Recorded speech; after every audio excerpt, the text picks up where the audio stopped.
Fighting a power-armoured giant bear. Where do I sign up? On a more serious note, everything we've seen from Exodus so far has been hitting all the right notes for me. It really seems poised to scratch that Mass Effect itch we've all been feeling, and honestly, waiting for Mass Effect is starting to feel more painful than George R.R. Martin deciding whether or not he'll ever finish A Song of Ice and Fire. But we're stuck in this agonising wait, so let's dive into Exodus. This game is shaping up to be a stunning space odyssey that I can't wait to get my hands on, and thanks to the recent gameplay trailer I just watched, it's all I can think about. I love that it's giving me major Mass Effect feels, which is fantastic. But let's not forget, like I mentioned at the beginning, the armoured space bears. Definitely a bonus and have piqued my interest like no other. So let me hit you with some context if you're new to this game.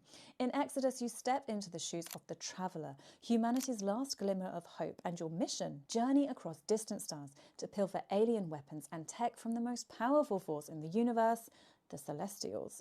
It sounds like a thrilling space heist, doesn't it? But hold on, there is a twist. Enter the wild concept of time dilation. While you're zooming around the cosmos, just living your best life, days for you can stretch into decades back home. Yep, you heard that right. The sacrifices you make in your quest to protect your loved ones have some seriously unpredictable consequences that could reshape your future and the future of generations to come. And when you finally return home, prepare yourself for a reality check. You'll have to face the fallout from your choices, and it's going to hit hard. So the big question is, how much are you willing to sacrifice to save your people? It's an epic saga. Every decision counts. Will you be the hero they need, or will your choices lead to unforeseen chaos? Exodus promises a thrilling blend of action, emotional depth, and a universe just waiting to be explored. It comes from Archetype Entertainment, a studio that sprouted up in 2019 as a division of Wizards of the Coast, the legends behind Dungeons & Dragons, and Magic the Gathering. They've pulled in a ton of talent from BioWare, which explains the heavy Mass Effect vibes, and they've also snagged creative geniuses from Naughty Dog. So talk about the dream team.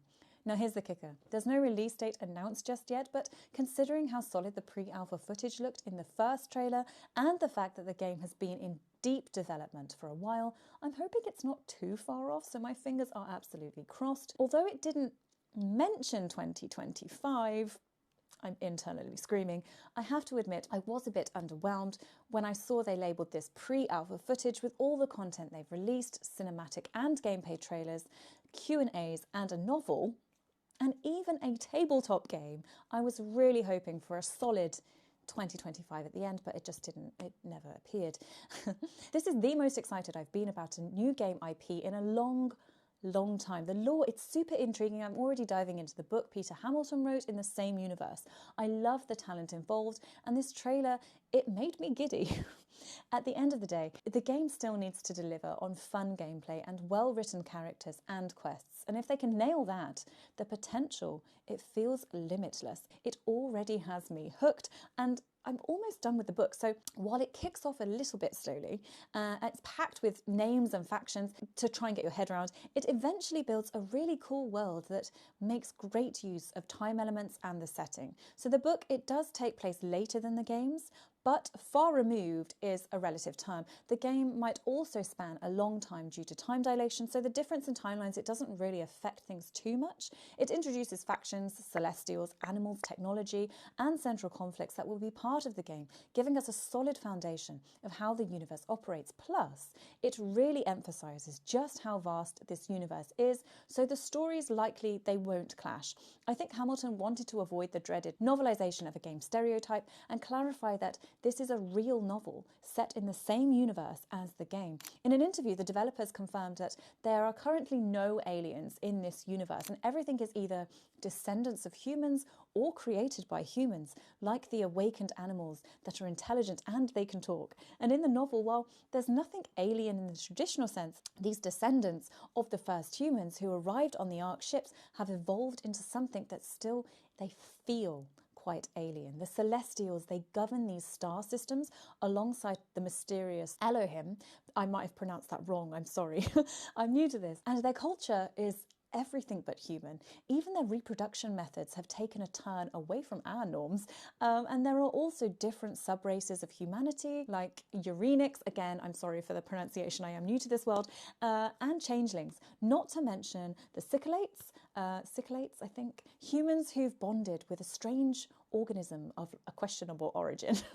Honestly, I think this approach is incredibly unique and cool. All these races, they look distinctly different, almost to the point of being alien. It does kind of feel like calling them human descendants sort of underplays how bizarre the Celestials have become.